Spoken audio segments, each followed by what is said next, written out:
Hey guys, we're going to talk today about the accuracy of horoscopes. A lot of astrologers don't like monthly horoscopes that appear in columns and magazines. The reason a lot of serious astrologers don't like these kind of horoscopes is because they apply a different system that is not specific to an individual's birth chart. It's called the whole house system, and what they do is for your sun sign, which is your basic zodiac sign, they would apply that to your first house. Now, your first house isn't going to be your sun sign or your zodiac sign in your birth chart.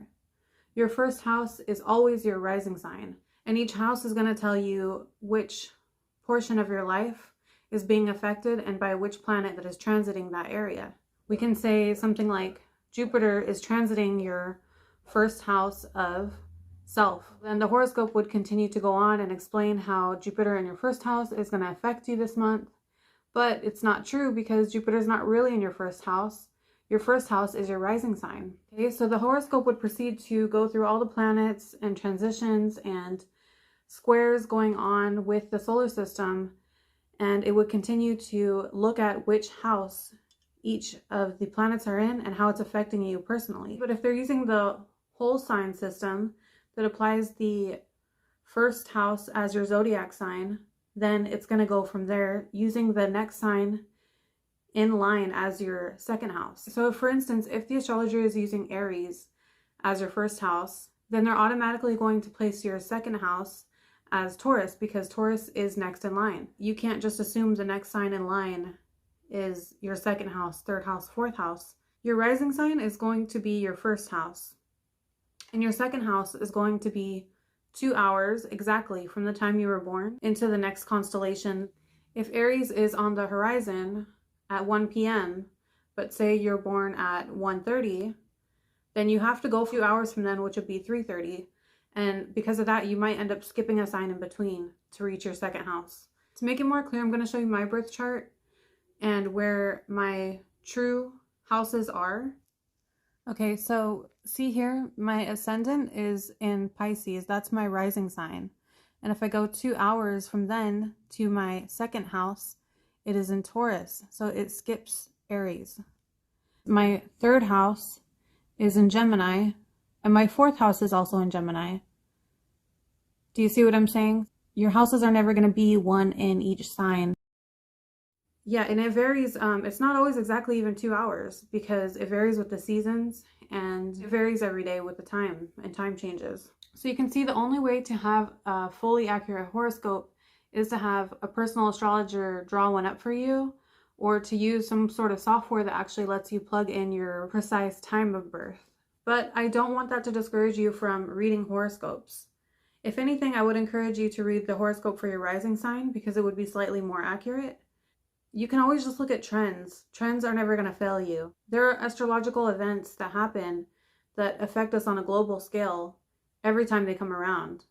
And I think I'm going to go into that in my next video because that's something that really proves the validity of astrology. Okay, Mercury retrograde, for instance, that's something that's going to affect everyone and something that has been proven to cause events around the world every time this comes around. It's too much of a coincidence that anytime two planets are in a certain conjunction or square, that something happens on a global scale, such as war or famine or disease. The astrologers that write columns have admitted that they don't even check where the planets are for each sign or apply any of this knowledge.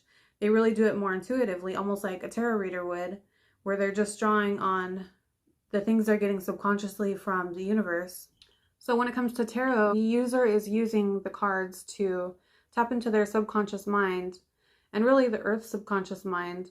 There is a network that is not perceivable to the human eye, but permeates the Earth's atmosphere. The cards just serve as a tool to help the reader declutter their mind and focus on the messages that are being sent to them from the universal mind, so that they can then relay these messages to the Inquisitor. And really, as an Inquisitor, you looked inside your heart and you listened for these messages and developed your own intuition.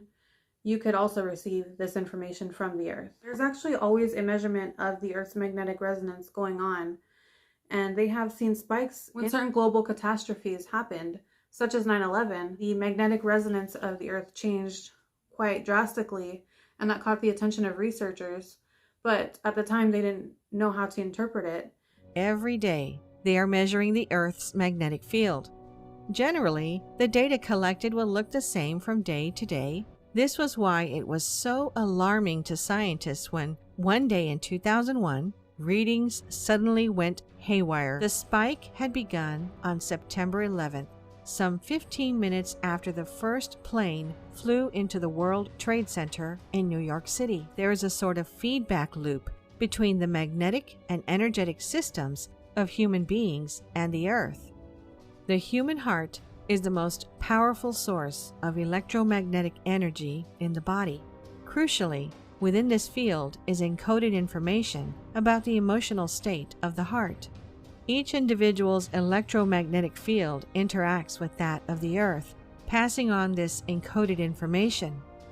According to the Global Coherence Initiative, on 9/11, as the world watched while the Twin Towers fell, so much emotional information was being projected into the Earth at once that it spiked the Earth's magnetic field. So there's no denying that there is some kind of network that we can tap into that has an inner knowledge and an inner knowing. And we also have the magnetic resonance coming from our hearts, which we know can be measured on an electrocardiogram. And that's basic medical equipment that you see in the hospital, where they measure the frequency of your heart rate. It has been proven in birds that know exactly when to fly south, or they can detect when there's going to be a storm and whether they should go south earlier or later. And the birds do this by detecting the magnetic resonance of the Earth.